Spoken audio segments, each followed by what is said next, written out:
আজকে থেকে শুরু হলো রাজকুমারের দ্বিতীয় সপ্তাহ, অর্থাৎ দেখতে দেখতে গোটা 7টা দিন কেটে গেছে। কোথা থেকে যে কেটে গেল আমরা কেউ কিছু বুঝতেই পারলাম না। প্রথম সপ্তাহে ব্যাপকভাবে সাড়া পেল রাজকুমার। প্রথম 3-4 দিন তো সিঙ্গেল স্ক্রিনে চুটিয়ে চলেছে, তারপরে ডেফিনেটলি ওয়ার্কিং ডে এসেছে। তো ওয়ার্কিং ডে আসার মাঝখানে আমরা জানি যে স্বাভাবিক কাজে কর্মের দিনের থেকে ছুটির দিনের বক্স অফিস কালেকশন অনেক বেশি বেটার হয়। তবুও সোমবার আমরা যে কালেকশন দেখেছি সেটা যথেষ্ট ভালো। মঙ্গলবারও আমরা যে কালেকশন দেখেছি সোমবারের থেকে একটু খারাপ, বাট বুধবার আমরা যেটা দেখেছি সেটা মঙ্গলবারের থেকে আবার একটু কম।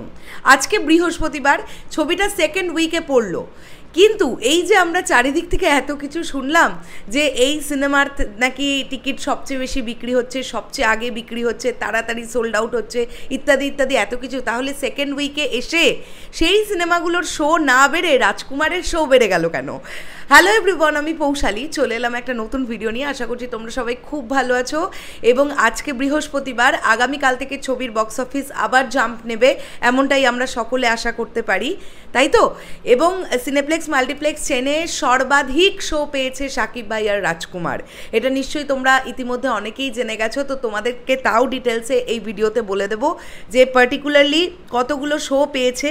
এবং আমরা এখানে দেখতে পাচ্ছি যে রাজকুমার টোটাল শো পেয়েছে 15টা। এই সপ্তাহের জন্য বাংলাদেশের হয়ে সর্বোচ্চ সংখ্যক স্টার সিনেপ্লেক্সে শো পেয়েছে রাজকুমার, শো পেয়েছে 15টা। আচ্ছা ঠিক আছে, বাকি সিনেমাগুলোটাও টুক করে একটু বলে দিই। ওমর পেয়েছে 10টা, কিন্তু শুক্রবারে একটা শো চলবে। দেয়ালের দেশ পেয়েছে 6টা, কাজল রেখা 6টা, জিন 2 পেয়েছে 6টা।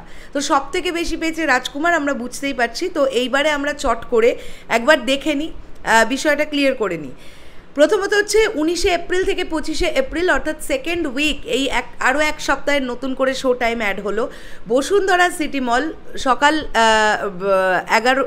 রাত্রি 11:20, আই হোপ সো, এটা প্রিন্টিং মিস্টেক, অ্যাকচুয়ালি হবে হয়তো সকাল 11:20, দুপুর 1:50 এবং সন্ধ্যে 7:30। আচ্ছা, সীমান্ত সম্ভারে হবে দুপুর 2 এবং সন্ধ্যে 7:20। আচ্ছা, এসকেএস টাওয়ারে হবে দুপুর 1:50 এবং সন্ধ্যে 7:20। সন স্কোয়ার মিরপুরে হবে 1:45, দুপুর 1:45 এবং সন্ধ্যে 7:40। তো এই কটা কিন্তু আমরা মোটামুটি টাইম আর ভেন্যু জানতে পারলাম। বাকি যে যে জায়গাগুলো চলছে সেগুলো এখনও আমরা জেনে উঠতে পারলাম না। তো দারুণভাবে রাজকুমারের রাজত্ব চলছে। ডেফিনেটলি দেখা যাক এই সিনেমাটা লং রানের ঘোড়া হয় কি না। কুরবানি ঈদ পর্যন্ত শাকিব ভাই আর মোস্ট প্রবাবলি আর কোনো সিনেমা আসবে না, আমি জানি না। দরদ কুরবানি ঈদের আগেই রিলিজ দেওয়ার পরিকল্পনা হচ্ছে কি না। যদি না হয়ে থাকে সেক্ষেত্রে রাজকুমার এখনও অনেক দিনই চলবে, এমনটাই আশা রাখবো। তো তোমরা যারা রাজকুমার দেখেছো তোমাদের কেমন লেগেছে অবশ্যই কমেন্ট করে জানাও। আর আমি অপেক্ষা করছি কবে ইন্ডিয়াতে রিলিজ হবে, আর আমিও দেখবো রাজকুমার, আর দেখে তোমাদের সঙ্গে রিভিউটা শেয়ার করব। দেরি হবে হয়তো, ঠিক আছে, দেখা যাক, অপেক্ষা করতে রাজি আছি। শেষ করলাম ভিডিওটা, দেখা হচ্ছে আবার খুব শিগগিরই নতুন কোনো ভিডিও নিয়ে। তাহলে এখনের জন্য সকলকে বললাম টাটা।